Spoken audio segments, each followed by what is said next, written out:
Ayatollah Ali Khamenei, architect of Iran's axis of resistance, dies in U.S.-Israeli attacks after 37 years of reign.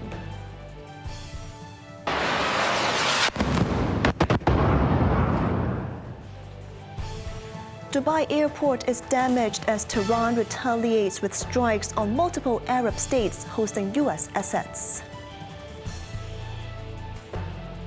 The USA and Israel made this attack, and we said, oh, I by myself thought, wow, that's right here. And homecoming passengers from Dubai hit Hong Kong late last night, phew with luck.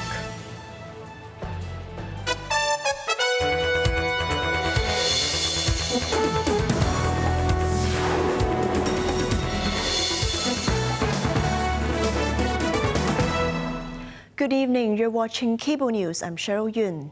Iran's supreme leader Ayatollah Ali Khamenei has been killed in a joint U.S.-Israeli military operation in a dramatic escalation that has plunged the Middle East into a new era of uncertainty. President Masoud Pezeshkian, with a judiciary head and a Guardian Council cleric, has formed an interim leadership council to fill the role until a successor is chosen. Quinton Yang to first cover the death of the late supreme leader. The 86-year-old cleric, who ruled Iran with an iron fist for nearly 4 decades, died early Saturday when precision airstrikes reduced his office compound in Tehran to rubble. Satellite imagery later confirmed the site had been obliterated, with black smoke billowing from the ruins. His daughter, son-in-law, and grandchild were also among the dead. Large crowds of Iranians poured into the streets across the country overnight, praying for his soul as the nation is immersing in a 40-day official mourning.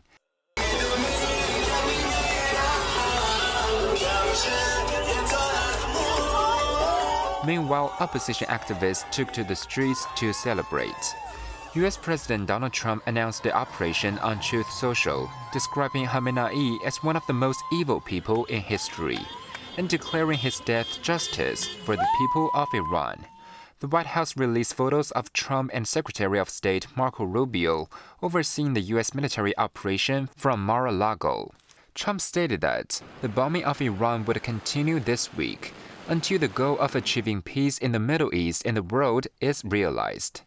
The strike also decimated Iran's military leadership.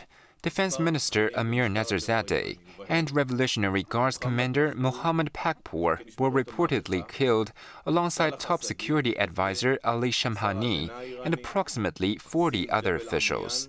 Khamenei's death leaves a gaping power vacuum. While Iran's constitution stipulates that President Masoud Pezeshkian, the head of the judiciary, and a cleric from the Guardian Council will temporarily lead, the regime's future hangs in the balance. Trump has already signaled he has good candidates in mind to lead the country. Reza Pahlavi, the exiled former crown prince of Iran, is positioning himself as the transitional leader, declaring an end to the Islamic Republic of Iran with the killing of Khamenei. Quinton Yang, Cable News. Iran has unleashed a massive wave of retaliatory missile and drone strikes across the Gulf, targeting American military installations and key allies of at least half a dozen countries. Quinton Yang again reports. Air raid sirens wailed over central and southern Israel as interceptor missiles streaked across the evening sky above Tel Aviv. Incoming fire and falling debris set cars and buildings ablaze and sent residents racing into bomb shelters. Israeli forces reported shooting down most of the more than 200 projectiles, but several slipped through, causing casualties in the densely populated heart of the city. Iran's response extended well beyond Israel, striking Gulf states that host major U.S. bases. In the United Arab Emirates, Dubai International Airport, one of the world's busiest, was briefly thrown into chaos as smoke filled a damaged concourse, injuring at least 4 people and forcing passengers to flee. Near Abu Dhabi, a strike close to Zayed International Airport killed 1 person and wounded 7, while debris from intercepted drones ignited the outer facade of the iconic sail-shaped Burj Al Arab Hotel and at the Jebel Ali commercial port. Bahrain, home to the U.S. Navy's 5th Fleet, was also drawn into the line of fire. Iranian airstrikes slammed into the vicinity of the fleet's headquarters in Manama and nearby airports, though officials reported no casualties. The UAE, Qatar, Kuwait, and Bahrain have closed their airspace, grounding or diverting flights, as governments weigh how to respond to Tehran's message that, for now, no U.S. or Israeli-linked target in the Middle East is off limits. Quentin Yang, Cable News. In a fresh round of airstrikes across Iran, Israel claimed to have attacked the heart of Tehran, causing a massive explosion in the city. Meanwhile, the death toll from a strike on a girls' elementary school in southern Iran rose to at least 148. Evelyn Bai reports. While huge plumes of smoke billowed into the sky in Tehran, the Israel Defense Forces said they hit government sites in the latest strike, working on establishing aerial superiority and paving the path to the capital. The blast seemed to strike a neighborhood housing Iran's police headquarters and state television. In Iran's southern province of Hormozgan, a school lay in ruins after 3 missile attacks. Rescuers searched the rubble for trapped survivors. Some 170 students were reportedly in class at the time. Local officials said victims of the brutal attack included students, school staff, and students' parents. President Masoud Pezeshkian condemned the attack as barbaric and called for immediate medical and humanitarian assistance to survivors. The school is located near an Iranian military base that has been among the targets of recent strikes. The U.S. Central Command earlier released footage showing missiles launched towards Iran. The United Nations Security Council had an emergency meeting on the intense escalation. In addition to the numerous civilian residential buildings, the aggressors have also targeted a school in the city of Minab, Hormozgan province, killing more than 100 children. The number of innocent civilians continues to rise. This is not only an act of aggression, it is a war crime and a crime against humanity.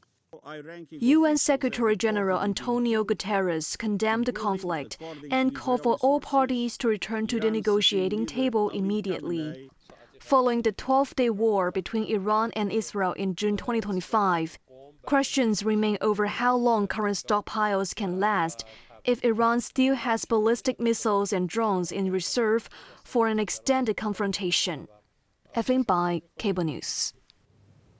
Khamenei, a lifelong adversary of both the United States and Israel, has ruled as Iran's supreme leader for nearly 4 decades, holding near absolute control over religion, politics, military, and even presidential appointments. Let's take a look back at his life. In 1989, Khamenei was named successor to Iran's first supreme leader, Ayatollah Ali Khamenei. Already holding significant influence as a key figure in the 1979 Islamic Revolution, he further consolidated power, centralizing control in the office of the supreme leader. Khamenei's regime faced repeated waves of domestic protests and was deeply unpopular among many Iranians.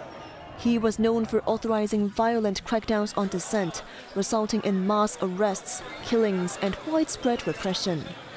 In 2022, nationwide protests erupted after 22-year-old Mahsa Amini died in police custody following her arrest for allegedly violating a strict hijab dress code. Khamenei maintained a consistently hostile stance toward the United States throughout his rule. دولت‌ها و حکومت‌های دنیا عامل جنگ، عامل خونریزی، عامل تفرقه. Khamenei also backed proxy groups across the region, including Lebanon's Hezbollah and Gaza's Hamas, as part of Iran's axis of resistance against Israel and Western influence. Khamenei grew up in a deeply religious family and was arrested 6 times by the Shah's secret police, enduring imprisonment and exile for his outspoken opposition to the monarchy. In 1981, he survived a bomb assassination attempt that permanently paralyzed his right arm. He went on to serve 2 terms as president of the Islamic Republic from 1981 to 1989 before ascending to supreme leader. In his final years, he oversaw harsh crackdowns on protests and maintained Iran's hardline stance in the unresolved nuclear standoff with the U.S. Khamenei's iron-fisted rule profoundly shaped Iran and the Middle East, and his death is widely expected to deepen conflict and uncertainty across the region and beyond. Travelers from Hong Kong to Mid-East destinations are in limbo, with multiple flights cancelled after airstrikes in Iran forced the closure of airspace. An Emirates flight managed to take off from Dubai just before the shutdown and landed in Hong Kong late last night, bringing some 40 pupils home safely from a study tour. Evelyn Bai tells us more. Emirates flight EK380 was scheduled to depart at 10:40 a.m. local time, but took off nearly 1.5 hours late, eventually arriving in Hong Kong at around 11:11 p.m. on Saturday. And it was very crazy that the pilot announced something like, "Oh, we need more fuel." And my first idea was, why does they need more fuel? Because they fly this every day. And then I think then they later said, okay, we have to make another flight route. And then when we took off, it was very crazy because there was some news shown, and there was the announcement that the USA and Israel made this attack, and we said, oh, I by myself thought, wow, that's right here. Another passenger said she did not know why the departure was delayed until their tour guide told them Dubai International Airport would be closing. So we were lucky to arrive in Hong Kong, she said. Also on board was a joint school study tour of over 40 primary school students. This teacher, who was leading the group, said he received many messages from parents and teachers concerned about their safety, and he let everyone know they were safe upon arrival. I just heard from colleagues that explosions were heard in Dubai's Palm Jumeirah area, where we visited yesterday, he added. Meanwhile, passengers flying out to destinations in the Middle East, such as Dubai and Riyadh, were experiencing flight delays or cancellations. One affected passenger complained that the airline failed to notify them of flight changes and that the customer service hotline was unreachable, so they had to come to the airport to sort it out themselves. The airport authority advised travelers to check with their airlines for their flight status. Evelyn Bai, Cable News. In other news, Plate H roared into the city's record books as the 4th priciest ever at the Lunar New Year license plate auction, clinching $20 million after a nail-biting showdown. The new personalized Plate H blasted off at just $5,000, with each bid leaping $1,000. But the price of the single letter rocketed past 1,000 times its start within moments, igniting auction fever. Bids smashed $10 million early, with late drama saw 2 bidders neck and neck.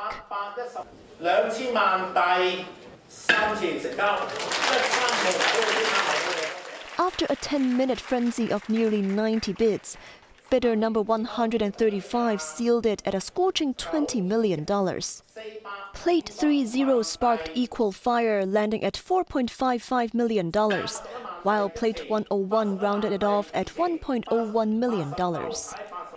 Several plates drew zero interest and were reclaimed by the Transport Department. Of the 49 plates up for grabs, 39 were non-transferable special numbers, including leaderless 101 and 30. On to the weather now. Mainly cloudy, 1 or 2 light rain patches and fog patches tonight and tomorrow morning. Sunny intervals during the day tomorrow. Temperatures will range between 21 and 25 degrees. That's our news tonight. I'm Cheryl Yun. Thanks for watching and good night.